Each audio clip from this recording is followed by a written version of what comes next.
আপু ক্যাচ ধরুন প্লিজ, এভাবে না প্লিজ, এভাবে দিয়ে দিই।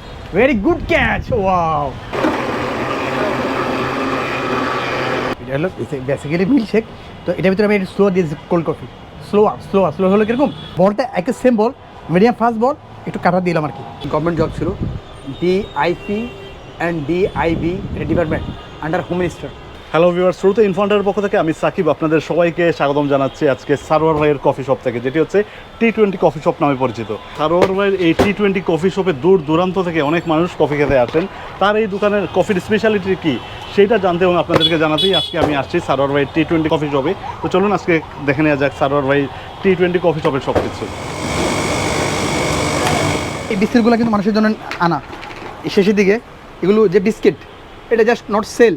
কখনো কেউ বলতে পারবে না আমার দোকানে এসে, কেউ বলতে পারবে না যে আমার দোকানে এসে বিস্কিট কিনে খেয়েছে। আমি আমার প্রতিদিনের 1000 টাকা বাজার থাকে বিস্কিট খাওয়ানোর জন্য। এটা জাস্ট টোটালি ফ্রি। যদি কেউ কোনো ভালো মানুষ আসে এখানে, গুড বিহেভিয়ার, খুব ভদ্র মানুষ আসে, কথা অনেক সুন্দর করে কথা বলে, তার এক্সকিউজটা অনেক সুন্দর হয়, তার প্রেজেন্টেশন অনেক সুন্দর হয়, সে যদি অনেক ফুলেড হয়, তার জন্য আমার দোকানে সব উন্মুক্ত। কারণ আমি বেসিক্যালি এখানে শুধু কফি সেল করি না, আমি এর সভ্যতা নিয়ে কাজ করি। We are making chocolate milkshake, come cold coffee.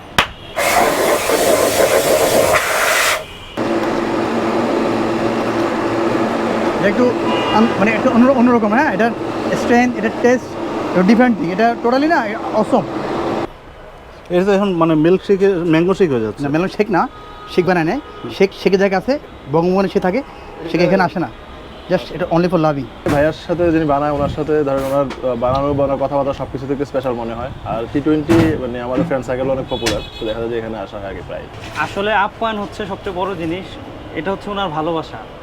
এই ভালোবাসাটা অন্য কোথাও পাই না, ভাইয়ার এখানে আসলেই পাই। হয় বাদাম পাবো, কিশমিশ পাবো, বা একটা না একটা কিছু পাবোই। এই ভালোবাসাটাই ভালো লাগে, আর এই ভালোবাসাটাই আমাদেরকে টেনে আনে ভাইয়ার কাছে বারবার। আসলে এই আমটা হলো টোটালি এটা গিফট। এটা চাচা, বৃদ্ধ মানুষ, অনেক বয়স্ক মানুষ, উনি আম সেল করেন। তো উনি প্রতিদিন এসে আমাকে 5 কেজি 10 কেজি করে আম দিয়ে যান। তো আমি তো এত আম খেতে পারি না, তো আমার এই আমগুলো আমি কী করি, যারা খুব প্রিয় মানুষ, প্রিয় ক্লায়েন্ট, প্রিয় মানুষ কেউ রাস্তায় হেঁটে গেলে জাস্ট ক্যাশ দিয়ে দিই, এটা ক্যাশ, এভাবে ক্যাশ দিয়ে দিই। হ্যাঁ, জাস্ট অ্যাজ লাইক আপু ক্যাশ ধরুন প্লিজ, এভাবে না প্লিজ, এভাবে দিয়ে দিই। Very good catch, wow. যখন এভাবে দিই না যে আপনার প্লিজ, তো মানুষজন খুব মানে উৎফুল্ল ফিল করে। আর বেসিক্যালি আমি ক্যাচ শেখানো, এটা ক্যাচ শেখাচ্ছি, কারণ বাঙালি যেন বিশ্বকাপে গিয়ে খুব ভালো একটা, ঠিক না, ভালো একটা ফিল্ডিং করতে পারে, কেন ক্যাচ মিস না করে। তো এটা আমার ডেডিকেশন। আপনার এই দোকানের নাম Tea20 কেন? Tea20 আসলে অনেক লম্বা কথা। ক্রিকেটের সাথে আমার আত্মার সম্পর্ক। আমি একজন ক্রিকেটার ছিলাম, খুব ড্রিম ছিল ক্রিকেট নিয়ে কাজ করার, এমনও প্ল্যান ছিল দেশকে লিড দিব, ক্রিকেট নিয়ে অনেক দূর যাবো। তো আল্লাহ তাআলা চায়নি ওইদিকে যাওয়া, তো আল্লাহ তাআলা শুকরিয়া, আল্লাহ তাআলা এখন কফি নিয়ে আমি আছি, কফির সাথে আমি ইনভলভ। তো আসলে বেসিক্যালি কফি যেহেতু ইনভলভ, নামটা আমার ওই আগের যে হৃদয়ের স্পন্দন ক্রিকেটটাকে, ঠিক না, যেহেতু মহব্বত করি, ওই ক্রিকেটের নামটাকে রাখা হলো আর কি Tea20। মানুষকে খাওয়াতে পারার বিশাল বড় আল্লাহ তাআলা নিয়ামত। আমি আমার এই ক্ষুদ্র জীবনে আমি, ঠিক না, একটু চেষ্টা করি দেখি না এই যে মানুষের প্রতি রহম করতে পারি কিনা। বেসিক্যালি এখানে আসলে অন্য কিছু না, ইমোশনাল কোনো ব্যাপার না। তো এই যে আপনি সবসময় আপনার দোকানটা এত পরিচ্ছন্ন রাখেন, হ্যাঁ, এত পরিষ্কার রাখেন, এত মায়া, হ্যাঁ, এত দরদ, মানে এটা কিন্তু সচরাচর দেখা যায় না। আপনি যে কোনো জিনিস যদি হাত থেকে করেন, মন থেকে করেন, ওটার প্রাপ্তিটা, এটার কী বলে, আউটপুটটা একটু বেস্ট হবে। সারোয়ার ভাই হচ্ছেন এমন এক ব্যক্তি যিনি হচ্ছে মানে সব কাস্টমারের কাছে তিনি বিক্রি করেন না। আপনার হতে পারে অনেক বেশি টাকা, অনেক টাকার মালিক আপনি, কিন্তু তার যদি পছন্দ না হয়, তার যদি মন মতো না হয়, সেই ক্ষেত্রে হচ্ছে আপনাকে কোনো খাবারই তিনি দিবেন না। আর যদি তার মনের সাথে মিলে যায়, সেই ক্ষেত্রে সব কিছু উজাড় করে দিয়ে দেবেন। আমি প্রথমে যে বলি যে দুধটা আমি আগে ইউজ করি, আর এখানে একটু লেখা আছে, লেখাটা হলো কীরকম, pasteurise full cream liquid milk. যেটা মার্কেটে আছে ওটা হলো pasteurise milk, not full cream. Full ক্রিমটা হলো কীরকম, আমি গরুর দুধ থেকে দহন করার পর যে দুধটা হয়, এই দুধটা আমার জন্য প্যাকেট করা হয়, কারণ ডিডাক্ট করা হয় না। বিকজ আমি ফার্স্ট টাইম যখন দুধটা নিই তখন দেখে শুনে দুধটা নিই। দুধটা হলো মেনি ইনগ্রেডিয়েন্টস মিল্ক। এরপর আমি যেটা ইউজ করি এটা লাল চিনি, সুগারটা হলো লাল সুগার, লাল চিনি, এটা ইউজ করি। এটা হলো মিল্ক পাউডার, গুঁড়া দুধ ইউজ করি। এরপরে আমি কোকো পাউডার ইউজ করি, কোকো পাউডার ফ্রম আমেরিকান, হ্যাঁ, কোকো পাউডার। নাট ইউজ করি, বাদাম ইউজ করি, Keshu nut. Coffee Kremer use করি, কফি ক্রিমার। আমার মিল্কশেকে আমি যেটা স্পেশালি ইউজ করি, এটা মধুও ইউজ করি। হ্যাঁ, মধুটা গুড ফর হেলথ, স্বাস্থ্যের জন্য অনেক উপকার। আর এটা টেস্টটাকে অনেক বাড়িয়ে দেয়। সিক্রেট না থাকলে তো ঠিক না, সাকিব তো সাকিব হতো না, ঠিক না, মেসি তো মেসি হতো না, যে ড্রাভলিং লাগবে, ঠিক না, কাটার লাগবে, সুইং লাগবে, ঠিক না। বেসিক্যালি ডেফিনেটলি কিছু তো সিক্রেট থাকবেই। সিক্রেট যদি বলি তাহলে তো সমস্যা আমার জন্য ডিফিকাল্ট। তো সিক্রেটটা না হয় সিক্রেটই থাকুক। ঠিক আছে,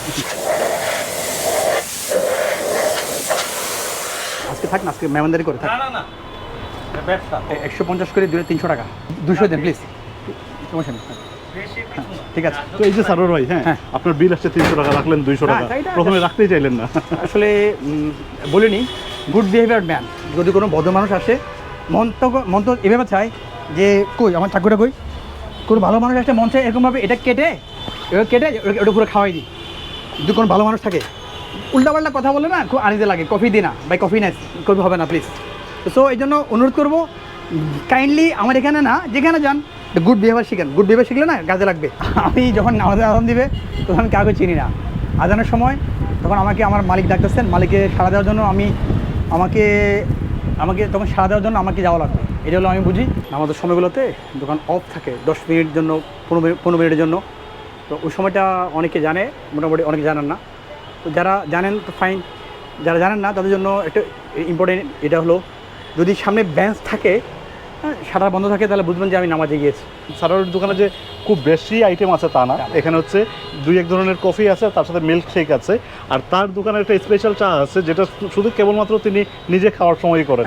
তো সেই চা যদি মানে কপালে থাকে, সেই চা হয়তো আমার মতো ভাগ্যে থাকলে খেয়ে ফেলতে পারবেন। এক তো তার খাবার বানানোর একটা জাদু আছে, তার সাথে হচ্ছে তার ব্যবহার, দুইটা মিলিয়ে তার খাবারের মান আসলেই অসাধারণ। আপনার এই দোকানে যদি কেউ আসতে চায় কীভাবে আসবে একটু বলবেন? বসুন্ধরা শপিং মলের উল্টা পাশে, আপনার কলাবাগান যে থানা, নতুন থানাগুলিতে সামুরাই কনভেনশনের পাশে, বসুন্ধরা মার্কেটটার পাশে একটা বিল্ডিং আছে, ইউপিসি বিল্ডিংয়ের ঠিক উল্টা পাশে যে রাস্তা, যে গলিটা, মানে যে বিল্ডিংটা ঠিক আপনার পেছনে, ইউডিসি, রাইট। যেটা আমার লাস্ট জব, ওটা ছিল আমি নর্দার্নে ছিলাম। নর্দার্ন বলতে কি নর্দার্ন ইউনিভার্সিটি ছিলাম, সিনিয়র অ্যাডমিন ছিলাম। এটার আগে আমার জব ছিল, গভর্নমেন্ট জব ছিল, DIP and DIB department under home minister, department immigration and passport, department immigration and visa. তো এই জব ছেড়ে আপনি এই মানে ইয়েতে ছেড়ে না, আসলে বেসিক্যালি না, চাকরিটা কেন জানি একটু আবদ্ধ মনে হয়, স্বাধীন মনে হয় না। স্বাধীনতাকে খুব এনজয় করি, তো স্বাধীনতার প্রেক্ষাপটে আসলে একটু অন্যরকম আর কি ফিলিং, মানে মন চাচ্ছে স্বাধীন কিছু করি, ইনকাম কম হোক বাট স্বাধীন। কেউ আমাকে কোনো কমান্ডিং করার কোনো সুযোগ নাই। Lot of people come here every day, মানুষের সাথে মিশা, মানুষের সাথে নতুন একটা এক্সপিরিয়েন্স হয়, অভিজ্ঞতা হয়, শেয়ারিং হয়, এটা ডিফারেন্ট এক্সপিরিয়েন্স। এটা সবচেয়ে বড় এনজয়েবল জীবন, মানুষের সাথে মিশতে পারা, মানুষের সাথে কথা বলতে পারা, এটা বড় অ্যাচিভমেন্ট। ইনকাম এটা এক জিনিস, মানুষের সাথে মিশা আরেক জিনিস, মানুষের সাথে ভালোবাসা আরেক জিনিস। আমি আসলে আজকে সারাদিন এমন একটা মানুষের সাথে কাটালাম যিনি হচ্ছেন সারোয়ার ভাই, যিনি হচ্ছে মানে নামি দামি বেশ কয়েকটা চাকরি করেছেন একটা সময়, আর এই চাকরি বাকরি ছেড়ে তিনি হচ্ছেন স্বাধীন চেতা একজন মানুষ। স্বাধীন চেতা মানুষ বলেই হচ্ছে এই চাকরি বাকরি ছেড়ে নিজের একটা ব্যবসায় এসেছেন, একেবারে মানুষকে খাওয়ানোর ব্যবসা, যেটি হচ্ছে এটা শুধু ব্যবসাই না তার জন্য, এটা তার কাছে একটা ইবাদত এই কারণ তিনি হচ্ছে এখান থেকে যেহেতু টাকা আয় করেন তা না, তিনি মানুষকে খাইয়েও একটা আনন্দ পান, যে মানুষকে খাওয়াচ্ছেন, মানুষের সাথে নতুন মানুষের সাথে মিশছেন। আর এইরকম একটা মানুষের সাথে আজকে আমার মেশা হলো, দেখা হলো, তার জন্য সারোয়ার ভাই আপনাকে অসংখ্য ধন্যবাদ যে আপনি আমাকে এই সময়টা দিয়েছেন।